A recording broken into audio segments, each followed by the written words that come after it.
Ohio les Nakama et bienvenue sur ce podcast. Si les termes de Rasengan, de Gearthird, de Ultra Instinct, de Toman, de Sasageyo ou encore du souffle de l'eau 3ème mouvement te parlent, tu es au bon endroit. Je m'appelle Ségolène, et oui, comme Ségolène Royal. Je suis une otaku et tous les vendredis je te parle de manga. Alors enfile ton chapeau de paille et prépare tes kunai parce que là, ça va être plus ultra. Bonne écoute!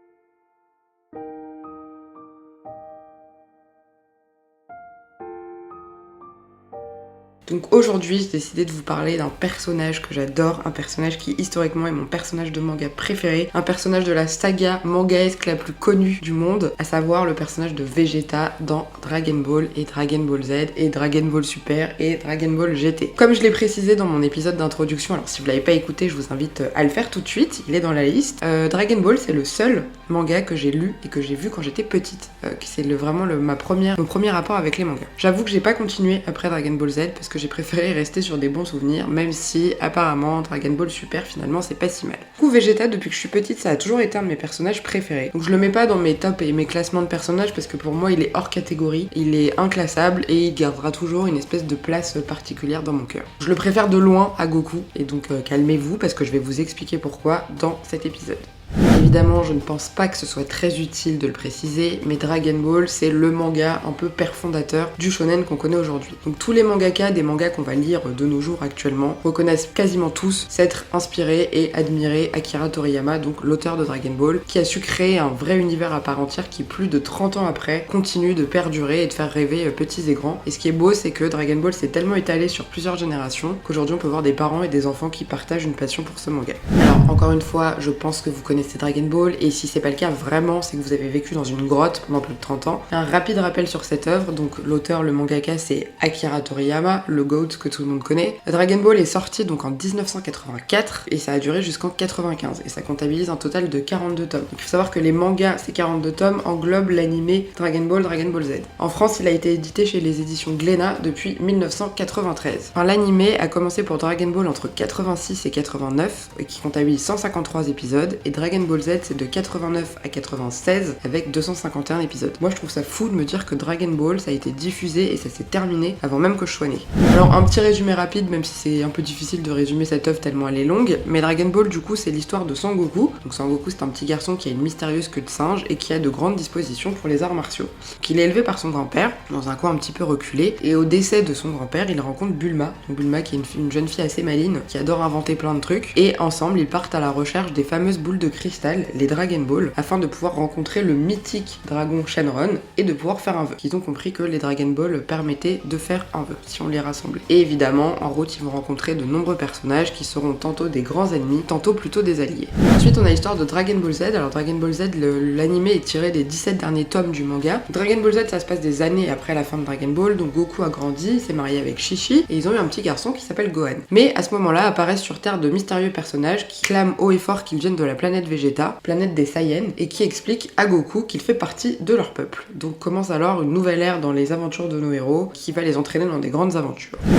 Alors il faut savoir que pour écrire Dragon Ball, Akira Toriyama s'est très librement inspiré d'une œuvre qui est très connue dans le monde asiatique, qui a été écrite par Wu Chen-en et qui s'appelle, donc son titre original c'est La pérégrination vers l'ouest, mais c'est également connu sous le nom du roi singe. Et donc ça raconte l'expédition d'un moine bouddhiste qui est accompagné par 4 personnages un petit peu fantastiques qui sont à la fois ses protecteurs et qui ont des pouvoirs magiques, et il va leur arriver de nombreuses aventures, ils vont rencontrer de nombreuses personnes en route, notamment des ennemis. Et donc cette œuvre elle fait partie des 4 livres fantastiques, les 4 livres extraordinaires de la littérature chinoise, et ce sont donc 4 romans qui sont communément considérés comme étant les œuvres de fiction de la Chine pré-moderne, les plus grandes et les plus influentes. Et vraiment, je vous invite à vous renseigner sur le sujet parce que c'est super intéressant. Alors donc avec tout ça, qui est Vegeta? Alors Vegeta, il faut savoir qu'il fait sa première apparition dans l'animé, dans Dragon Ball Z dans l'épisode 5, et dans le manga, il fait son apparition dans le tome 17.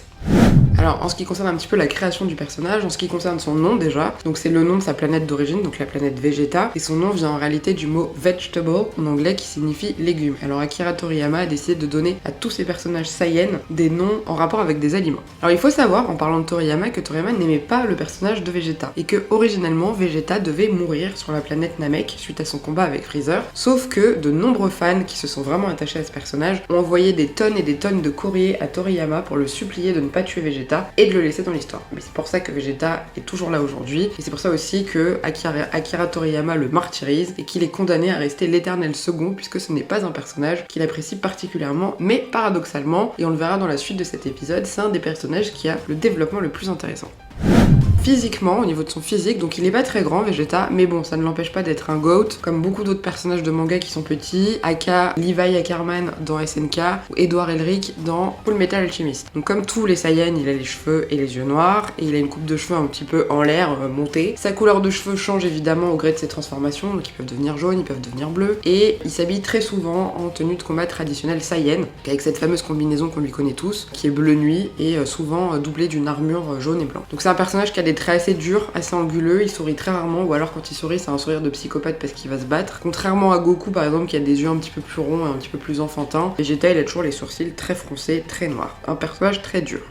En ce qui concerne son passé, il est né vers 732, donc il a à peu près 7-6 ans de plus que Goku, donc approximativement 31 ans au début de Dragon Ball Z. Donc dans sa jeunesse, il a vu malheureusement son père, le roi Vegeta, donc le roi de la planète des Saiyans, se faire dominer par Beerus, donc Beerus, dieu de la destruction, et ensuite par Freezer donc qui a réussi à s'accaparer la planète Vegeta pour finalement la détruire. Donc quand il est enfant, Vegeta, tout le monde le suspecte d'être le fameux guerrier légendaire dont tous les Saiyans ont déjà entendu parler, parce qu'il a un potentiel de combat qui est inné, et il fait partie évidemment de la famille royale de cette planète. Et c'est d'ailleurs parce qu'il a cette force de combat assez légendaire que Freezer va l'épargner au moment de détruire sa planète, parce qu'il va voir en lui un espèce d'outil parfait pour accompagner ses missions de conquête de l'espace. Donc régulièrement, Freezer envoie Vegeta sur d'autres planètes avec Nappa, donc Nappa qui est le compagnon et un peu le garde du corps de Vegeta, et ils s'en vont tous les deux détruire des planètes.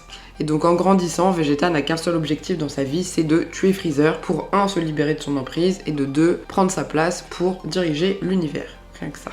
Et donc dans l'histoire, grâce à leur fameux détecteur de puissance qu'ils ont au début de Dragon Ball Z, Nappa et Vegeta découvrent que un autre Saiyan qui s'appelle Raditz est parti sur Terre pour essayer de conquérir la Terre, mais aussi pour essayer de convaincre Sangoku, qui est son propre frère, de le rejoindre et de s'allier à eux, au peuple Saiyan. Sauf que malheureusement, il se fait tuer, et donc dans la foulée, Vegeta et Nappa apprennent l'existence des Dragon Ball, donc ces fameuses Dragon Ball qui peuvent leur permettre de réaliser n'importe quel souhait, notamment celui de devenir immortel, et là, Vegeta se dit: les gars, c'est l'occasion rêvée pour moi, je vais aller chercher les Dragon Ball, je vais devenir immortel et je vais pouvoir buter Freezer. En gros, c'est ça. Donc Vegeta descend sur Terre, enfin descend, je sais pas si il descend ou il monte, il arrive sur Terre et c'est là où il va rencontrer pour la première fois celui qui va devenir son plus grand rival éternel, Sangoku, dans un combat qui reste à ce jour, je trouve, un des combats les plus emblématiques de l'histoire.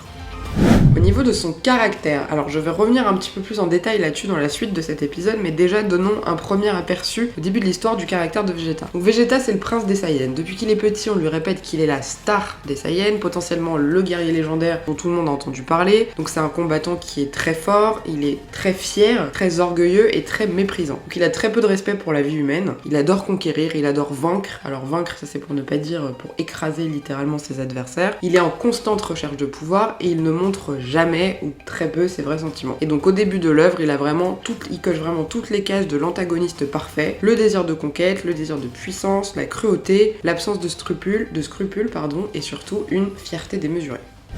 Alors avec tout ça, pourquoi est-ce que Vegeta est mon personnage historique préféré et surtout qu'est-ce qui fait que aujourd'hui il soit devenu l'un si ce n'est le personnage le plus populaire de Dragon Ball? Alors déjà je pense qu'il y a son design, son chara design, parce que malgré le fait qu'il soit petit, il a quand même un chara design qui est assez stylé, qui le rend très reconnaissable de loin, qui le différencie parfaitement des autres. Personnellement moi je le trouve plus stylé que Goku, mais ça reste un avis personnel. Mais voilà, je pense que ça joue, il est très facilement identifiable parmi tous les personnages. Ensuite Ensuite, évidemment, on va avoir sa puissance et sa combativité. Donc c'est la première chose qu'on va remarquer chez lui au tout démarrage de Dragon Ball, c'est le fait qu'il soit puissant. Parce qu'à sa première apparition, il est beaucoup plus fort que Goku, il représente vraiment le combattant Saiyan à la perfection, et du coup forcément ça entraîne une certaine admiration pour les personnages un petit peu puissants. Donc il a été entraîné depuis son plus jeune âge par les meilleurs professeurs de la planète Saiyan, un peuple de guerriers du coup, et c'est d'ailleurs notamment sa puissance qui va lui donner tout son intérêt aux yeux de Freezer. Donc c'est vraiment, ça prouve qu'il a une puissance conséquente. Au départ c'est quelqu'un qui méprise complètement la gentillesse, pour lui la gentillesse c'est un aveu de faiblesse, c'est d'ailleurs ce qui fait qu'il va détester Goku profondément, mais paradoxalement il va aussi beaucoup le respecter parce que Goku est puissant et c'est une des seules choses que Vegeta respecte, la puissance et notamment les gens plus puissants que lui. Vegeta, c'est aussi, malgré qu'il ait reçu une éducation solide de la part des Saiyans, c'est quand même un autodidacte. Il maîtrise beaucoup de techniques qui lui sont propres, par exemple le Karik Cannon, le Big Bang, le Final Flash, etc. Parce que je vais pas trop rentrer dans les détails. Il sait faire des combinaisons de techniques qui sont assez exceptionnelles, et surtout il sait rendre des techniques qui à la base sont plutôt banales, surpuissantes. C'est quelqu'un de très intelligent, c'est quelqu'un de stratégique, il garde son sang-froid quoi qu'il arrive, et il le regagne au besoin s'il l'a perdu quelques instants. Il se donne toujours à 100% dans tous ses combats, dans tout ce qu'il fait. Souvent il est extrêmement violent, ce qui a tendance à déstabiliser certains de ses adversaires. Sa fierté et son sens du devoir. Alors, c'est l'adjectif, the adjectif qui est utilisé pour parler de Vegeta de manière internationale, c'est la fierté. C'est vraiment son trait de caractère le plus important, le plus marqué. Donc, Vegeta est quelqu'un qui est démesurément fier, démesurément orgueilleux. Donc la grande majorité du temps, c'est plutôt un défaut, parce qu'il avoue pas ses sentiments, il est très orgueilleux, il refuse de laisser apparaître une once de faiblesse, mais c'est aussi une qualité, parce que, effectivement, il a été élevé comme un prince, il est héritier d'une lignée de combattants prestigieux, et du coup il se sent presque dans l'obligation de faire honneur à sa réputation, à son peuple et à son statut. Il préfère mourir que de trahir sa fierté saïenne. Donc ça lui permet, ça, le bon côté des choses, c'est qu'il baisse jamais les bras face à l'adversité, et surtout face à son objectif final qui est celui de surpasser Goku. Donc il ne lâche jamais rien, malgré qu'il ait peur, malgré qu'il ait mal, il ne lâche pas. Il se doit d'être le meilleur quoi qu'il en coûte, et il préférera être tué par un ennemi que sauvé par un ami, parce que pour lui le concept d'ami c'est un concept qui est très particulier et qu'il a du mal à concevoir. De plus, détail important, tous les fans de Dragon Ball savent que la particularité des Saiyans, c'est qu'ils deviennent de plus en plus forts après avoir frôlé la mort. Donc c'est une des raisons aussi pour lesquelles Vegeta n'hésitera jamais à se mettre en danger de mort, à se pousser lui-même dans ses derniers retranchements pour pouvoir acquérir plus de puissance. Sa rivalité avec Goku. Alors là, je vais utiliser une métaphore que vous avez certainement déjà entendue, qui est un petit peu douteuse, mais que je trouve très appropriée, pour imaginer donc cette fameuse rivalité entre les deux. Donc on peut dire que Goku c'est Lionel Messi et Vegeta c'est Cristiano Ronaldo. Il y en a un des deux, c'est un génie, son talent il est presque inné, il en devient agaçant à réussir aussi brillamment en donnant l'impression de faire très peu ou pas du tout d'efforts. Et à côté de l'autre, c'est un acharné du travail qui lâche rien, qui passe sa vie à s'entraîner, et s'entraîner toujours plus, une vraie machine de guerre. Au final, cette rivalité entre les deux, elle est au cœur de l'histoire de Dragon Ball, parce que tous les deux veulent devenir plus forts, et ça c'est accentué notamment à chaque fois qu'ils croisent un ennemi qui est plus puissant qu'eux. Donc ça c'est vraiment une cause qu'ils ont en commun, un trait de caractère commun, c'est qu'ils ont toujours envie d'être plus forts, plus puissants. Donc ils ont été élevés très différemment. Vegeta a été élevé auprès de l'élite des Saiyans, de son peuple de guerriers, quand Goku lui a été élevé sur Terre par Kame Sennin dans son école des tortues et par son grand-père avant lui. Donc leurs styles de combat forcément n'ont rien à voir, sont très différents. On va avoir Vegeta qui lui est un véritable stratège du combat, qui ne pense qu'à la victoire et qui ne pense qu'à écraser ses adversaires. En somme, c'est un vrai guerrier Saiyan. Et de l'autre côté, on a Goku qui lui est naturellement doué, qui va plus s'intéresser au combat en lui-même et à ses propres limites que réellement à son adversaire. Donc il a un côté un peu égoïste dans le sens où les combats ça l'intéresse parce que ça va lui servir son propre intérêt. Et enfin, on peut dire que Vegeta déteste Goku alors que Goku est plutôt amusé, voire un petit peu attaché à Vegeta d'une certaine manière. Au fur et à mesure du temps, leur relation évidemment va évoluer. Alors on peut pas dire qu'ils deviendront amis réellement parce que je pense que, comme je le disais précédemment, la notion d'ami n'existe pas pour Vegeta, mais ils ont une certaine forme d'attachement, enfin on va dire qu'ils ont un respect mutuel qui se construit avec le temps. On peut dire qu'ils sont un peu comme le Batman et le Joker, qui finalement se détestent mais ont du mal à survivre l'un sans l'autre. Alors là, je vais entrer dans le point qui pour moi est le plus important dans le personnage de Vegeta et qui fait toute sa richesse, c'est son évolution. Donc je pense que dans tout l'univers de Dragon Ball, Vegeta c'est vraiment celui qui a l'évolution la plus intéressante. Et finalement, parce que c'est le personnage qui se rapproche le plus de nous et qui est le plus humain. D'abord parce que c'est quelqu'un qui est toujours en proie à d'énormes tourments et à d'énormes conflits intérieurs. Donc le point de départ de tout ça, c'est le fait que Goku l'épargne suite à leur premier combat. Ça vraiment pour lui, ça va être quelque chose de terrible, ça va remettre en question beaucoup de choses et ça va petit à petit le faire changer de vision, de prisme d'analyse du monde. Toute sa vie, il a été un combattant, il a été un guerrier, il a été un meurtrier. Il dit lui-même qu'il n'est pas quelqu'un de bien. On lui a répété qu'il était le plus fort, le meilleur, potentiellement un guerrier légendaire, et là, il se fait mettre au tapis par un mec qui est un terrien, et qui plus est, qui est un terrien Saiyan. Donc pour lui, vraiment, c'est une catastrophe, c'est la déchéance, donc son monde intérieur s'effondre complètement à ce moment-là, perd sa confiance en lui, alors évidemment, ce qu'il ne va pas montrer, puisque on parle de Vegeta, donc on parle de la fierté plus, mais c'est ce qui du coup va créer toutes ces failles, qui va créer en lui ce besoin de prouver sa valeur, ce besoin de prouver qu'il est meilleur que Goku. Le fait de passer sur Terre pour lui, parce que du coup pendant qu'il est convalescent il sera sur Terre, ça va lui permettre de finalement trouver des avantages et des qualités à la Terre, et surtout de rencontrer celle qui finira par être sa femme et avec qui il finira par avoir un enfant, Bulma. Donc lui qui détestait la Terre et qui était plutôt parti pour la détruire, finalement il se retrouve à y vivre, il se retrouve à tomber amoureux d'une terrienne, et il se retrouve à avoir un enfant avec elle, à construire une famille. Donc c'est quelqu'un de sensible, Vegeta, même s'il le montre peu évidemment, et qui montre peu ses sentiments de manière générale, sauf quelques fois, notamment une fois où il s'est laissé aller à pleurer pendant son combat contre Freezer sur Namek. Et ça va avoir tendance à l'agacer au plus haut point parce qu'il a l'impression de s'être adouci depuis qu'il vit sur Terre et depuis qu'il est au contact des humains. Malgré son naturel très fier, il prouvera de nombreuses fois qu'il aime Bulma, notamment cette scène que nous avons tous en tête, quand il se fait gifler par Beerus et que Vegeta se met dans une colère noire en hurlant sur Beerus. Oh, non, comment oses-tu frapper ma Bulma?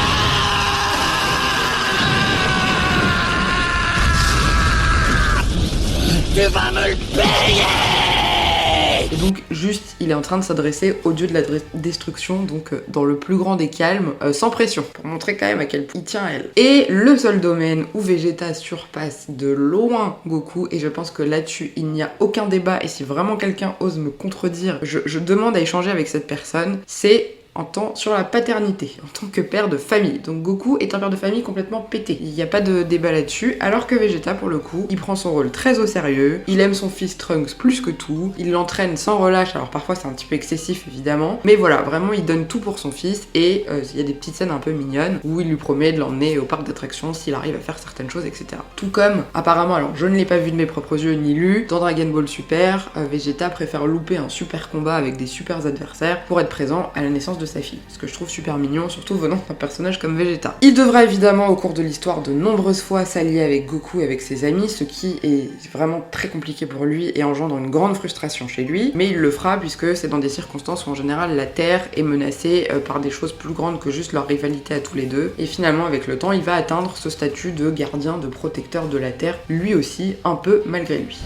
Et enfin je trouve que là où on constate réellement son vrai changement de personnalité, c'est pendant l'arc Boo. Donc pendant l'arc Boo, il est obligé d'aller demander de l'aide à un méchant, à un magicien maléfique, Babidi, pour pouvoir redevenir méchant et redevenir cruel, et se transformer en Majin Vegeta, donc le fameux Vegeta avec son M sur le front, pour pouvoir retrouver de la puissance et évidemment surpasser Goku. Mais cela est bien une preuve que le Vegeta cruel et terrible qu'on connaissait au début n'existe plus, puisque aujourd'hui il est obligé de faire appel à des maléfices pour pouvoir redevenir méchant. Donc ça veut dire que petit à petit il se purifie et qu'il devient un personnage avec un cœur plus noble. Et enfin, il atteindra l'apogée de son évolution à la suite de deux événements qui vont être assez marquants pour un personnage comme lui. La première, c'est quand enfin il reconnaîtra que Goku est plus puissant que lui et qu'il ne le surpassera jamais et qu'il sera toujours l'éternel second. Pour quelqu'un d'aussi fier que lui, c'est quand même compliqué à admettre. Et enfin, la deuxième, c'est quand il se sacrifiera lui-même en donnant sa propre vie pour essayer de sauver la Terre et les siens face à Boo.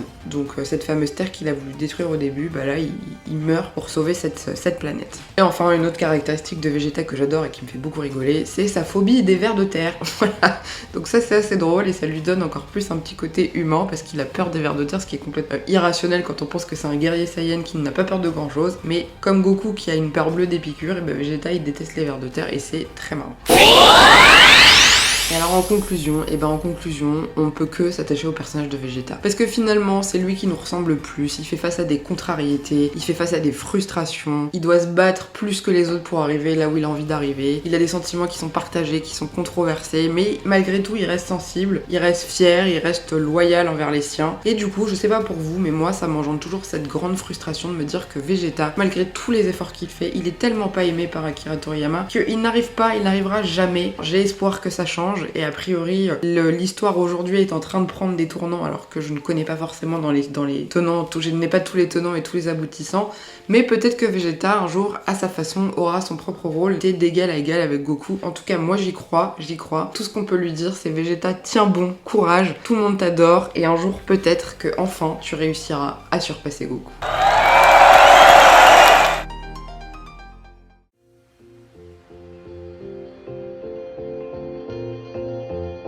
Merci pour ton écoute, j'espère que cet épisode t'a plu. Pour que je puisse devenir la Hokage du pays du podcast, n'hésite pas à me mettre une note ou un commentaire sur ta plateforme d'écoute. Ça me donnera évidemment du ki et du chakra pour préparer la suite. Sayonara et à vendredi pour un prochain épisode.